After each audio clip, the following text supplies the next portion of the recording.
Bonjour tout le monde.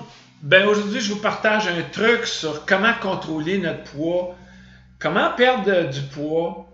Il y a un paquet d'informations sur le net sur comment faire, même qu'à un moment donné, ça en vient mélangeant. Mais là, on ressort du confinement puis on se dit, ça serait quoi la meilleure solution? Moi, ce que je veux vous donner comme message, j'en donnerai pas 10, je vais essayer d'en donner un ou deux seulement, mais les plus importants. Vous savez, quand on gagne du poids, c'est une question d'hormones. Dans le fond, le fait de stocker du gras, c'est les hormones qui vont faire une transformation, si on veut, de notre glucose en gras. Donc, c'est une question d'hormones. Puis comment on affecte les hormones? C'est vraiment par ce que l'on mange. Et puis, en gros, ce qui arrive, c'est que dans notre alimentation de tous les jours, une des choses qu'on fait, c'est qu'on met beaucoup d'hydrates de carbone à indice glycémique élevé. Que ce soit pain, pâtes, patates, céréales, jus d'orange, boissons, soda, c'est tous des hydrates de carbone à indice glycémique élevé. Donc, ce que ça veut dire, c'est que le niveau de glucose dans le sang, avec ces aliments-là, il augmente rapidement.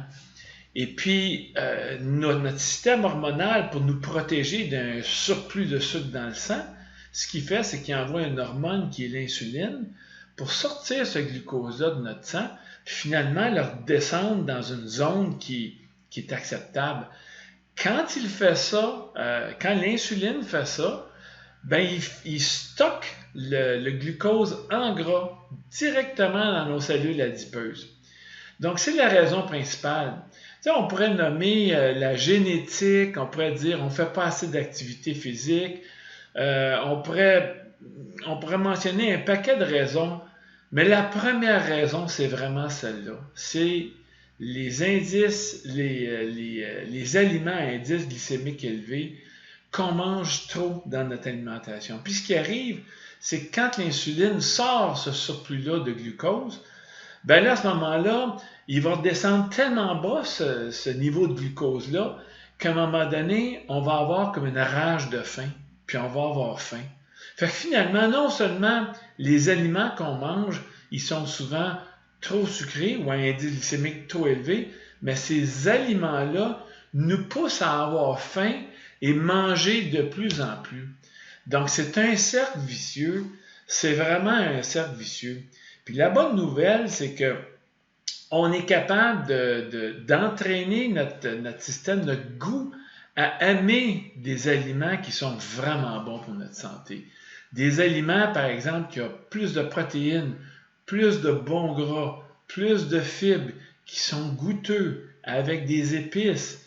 Donc, moi, c'est vraiment le truc que je vous donne pour être capable de au moins contrôler, puis éventuellement diminuer votre poids. C'est sûr qu'on a, nous, on a des gouttes naturelles qui agissent sur le système hormonal, qui est vraiment bien.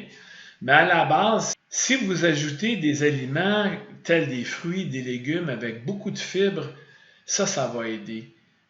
Et aussi boire beaucoup d'eau, parce que l'eau, c'est bon pour la digestion, c'est bon pour tout le fonctionnement cellulaire, l'hydratation, la peau, etc. Donc, sur ça, je vous souhaite une bonne continuité. Ceux qui sont intéressés à en savoir un peu plus sur l'indice glycémique, je pourrais vous montrer une vidéo là-dessus. Et ceux qui veulent avoir de l'information à propos des gouttes naturelles, ça va me faire plaisir de vous informer là-dessus. Bonne fin de journée. Au plaisir.